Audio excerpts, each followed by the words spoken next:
Okay, so this one is new for me. I don't usually read self-help books because I'm one of those grumpy people who doesn't think they need to be told what to do and doesn't usually find it helpful. But I've been trying to open up to some new things, and I saw this book had some great reviews, so I thought I'd give it a go. And I have to say, I'm quite glad that I did. It's pretty obvious that the book is aimed at teenage girls, but it's not just for them, if you see what I mean. I think, I read it and I felt like I got something out of it, and I think, men, anyone older can read it as well and still get just as much out of it because the author prioritizes accessibility. Like, there's no difficult jargon used.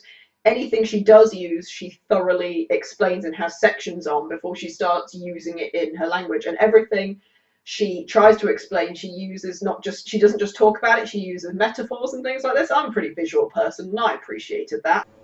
Then we've got the second half of the book, which is less about explaining, more about stories. The author uses a lot of case studies from actual teenagers that she's helped over the years, and I quite liked these. They matched up to ideas that we all feel, like I'm not good enough, I'm not worthy enough, I'm not loved enough, I'm not safe enough, and they were pretty normal stories that matched up to these feelings. They weren't anything dramatic. One of the stories, which I quite liked, didn't even have a trigger for the depression that she felt.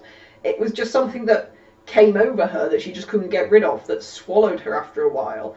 And it's not just those stories as well. The author includes her own personal story from when she was a teenager. And one of the things I usually don't like about these books is that I find them to be quite preachy, but that I felt that brought me into the book quite a lot. I felt like I wasn't being talked at, I was being talked with. For those of you that follow my blog, you know that I don't do a rating system, and I've been really praising this book. But if I did do a rating system, this wouldn't quite be a 5.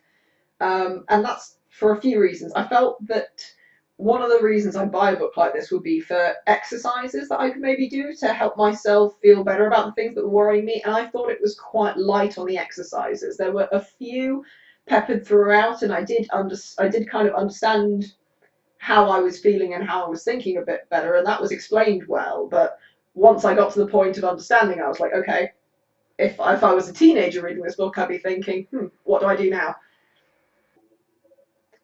And one last thing I'd say about the book is it is reasonably short. Now, don't get me wrong, I don't think it should have been any longer, but for how long it is, the paperback version especially, I thought was a little bit pricey.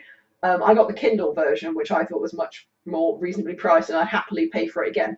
So the answer, do I recommend it, is obviously yes. If you like these kind of books, give it a go.